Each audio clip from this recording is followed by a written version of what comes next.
What if you had a book that no one could read? A book that contained secrets of the universe, or perhaps something darker. A book that was written by an unknown author, in an unknown language, with unknown symbols and illustrations. A book that has baffled scholars, cryptographers, and even emperors for centuries. This is the Voynich Manuscript, a 240-page codex that is one of the rarest and most mysterious books in existence. It is currently kept under lock and key at Yale University, but for the first time ever, copies will be made and distributed to the public in the hope of cracking its secrets. But don't get your hopes up too high. The Voynich Manuscript has resisted all attempts to decipher it, even by the most brilliant minds of the Second World War. It is not clear if it is a genuine language, a code, a hoax, or something else entirely. It is not clear if it is a scientific treatise, a magical grimoire, a herbal manual, or a cosmic map. It is not clear if it is from Earth or from another world. The manuscript was discovered in 1912 by a Polish bookseller named Wilfrid Voynich, who bought it from a Jesuit college in Italy. He claimed that it once belonged to Rudolph II, the eccentric emperor of the Holy Roman Empire, who was obsessed with the occult. He also claimed that it was written by Roger Bacon, a 13th-century English philosopher and alchemist. But these claims have never been verified, and some suspect that Voynich himself forged the manuscript. The manuscript is full of mysterious illustrations of plants, animals, stars, and human figures, some of which are naked and engaged in strange activities. The text is written in a script that resembles no other known writing system and has no punctuation or spaces between words. Some of the letters look like Latin, Greek, or Arabic, but others are completely unique. The text has a statistical structure that suggests it is meaningful, but no one has been able to find any meaning in it.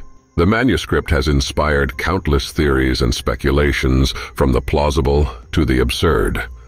Some think it is a secret alchemical formula for turning lead into gold, or for creating the philosopher's stone, the mythical substance that grants eternal life. Some think it is a lost herbal remedy for curing diseases or a contraceptive potion for preventing pregnancy. Some think it is a hidden history of a lost civilization or a prophecy of the future. Some think it is a communication from aliens or from God. Here's one theory randomly lifted from ancient-code.com. Because it contains a language that cannot be found anywhere else on the planet, and given the fact that the ancient manuscript depicts star charts that are unknown to us, the Voynich manuscript could have been created by a being not from Earth, who during the 1400s crash-landed on Earth and created the manuscript documenting life on Earth. Knowing that humans did not possess the necessary technology to help the alien visitor return to his planet, it is possible that the alien visitor decided to chronicle his remaining life on our planet inside the manuscript. But the hard truth still remains. No one knows what the Voynich manuscript is or what it says. The Voynich manuscript has been a thorn in the side of some of the greatest code breakers in history, who spent decades trying to unlock its mysteries. They used all kinds of methods, from anagrams to computers, but none of them succeeded. One of them was William Romain Newbold, a professor of philosophy who thought he had cracked the code in the 1920s.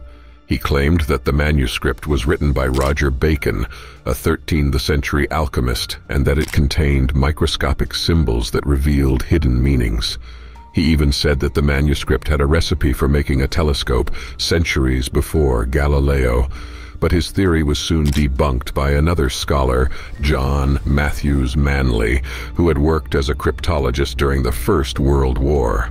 Manley showed that Newbold's decipherments were nothing but wishful thinking and subconscious fantasies.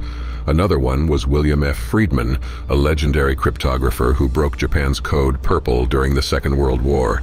He was so obsessed with the manuscript that he formed a study group with his colleagues and worked on it for 40 years. He even used computers for textual analysis, which was very advanced for his time, but he never cracked the code either. He did, however, leave a cryptic message about the manuscript in an article he wrote with his wife, Elizabeth, also a cryptographer. The message was hidden as an anagram, and it said that the manuscript was an attempt to create an artificial or universal language. But was this the truth, or just another red herring? The list of codebreakers who tried and failed to decipher the manuscript goes on and on. Some of them were professionals, and some of them were amateurs. Some of them were serious, and some of them were crazy. But none of them could prove their theories or read a single word of the manuscript. So, do you think you have what it takes to solve the riddle of the Voynich Manuscript? Do you think you can do better than the best minds of history?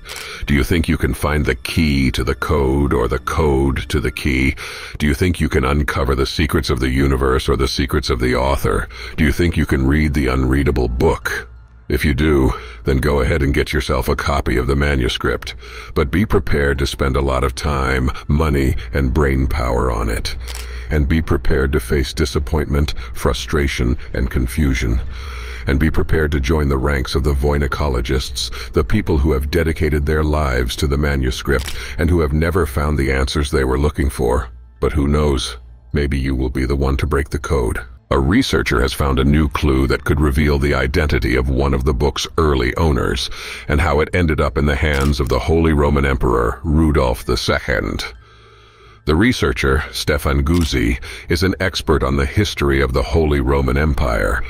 He decided to look for clues in the imperial account books, where all the transactions of the emperor's court were recorded.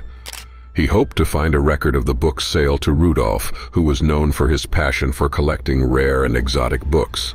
He searched through thousands of entries, looking for one that matched the description of the book's sale in a letter written by Johannes Marcus Marci, a royal doctor who later inherited the book from Rudolf's librarian. The letter said that Rudolf bought the book from an unknown seller for 600 gold coins, sometime between 1576 and 1612. To his surprise, Guzzi found only one entry that matched this criteria. It was a record of a book sale in 1599 when a physician named Karl Weidmann sold a collection of manuscripts to Rudolf for 500 silver coins, which was equivalent to 600 gold coins. The record also said that the manuscripts were remarkable rare books and that they were transported in a small barrel. Could this be the sale of the Voynich Manuscript? Guzzi thinks so. He believes that the book was part of the collection that Weidmann sold to Rudolf, and that it would have caught the emperor's eye with its mysterious appearance. But how did Weidmann get the book? Guzzi has a theory. He thinks that Weidmann inherited the book from his friend and mentor, Leonard Rauwolf, a famous botanist who died in 1596.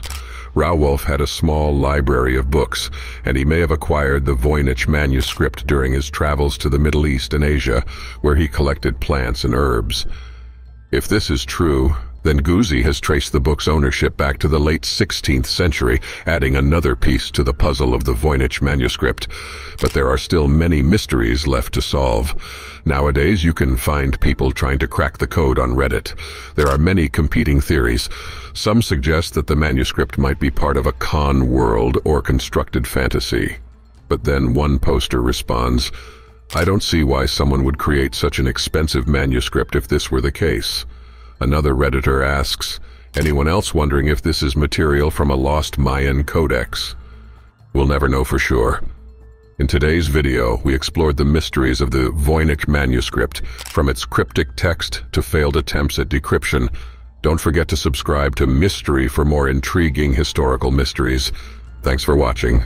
What's your take on the Voynich Manuscript, real or fake? Share your thoughts in the comments below. Subscribe for more captivating historical mysteries. Don't forget to subscribe to Mystery, where we explore history's most fascinating mysteries. Thanks for watching.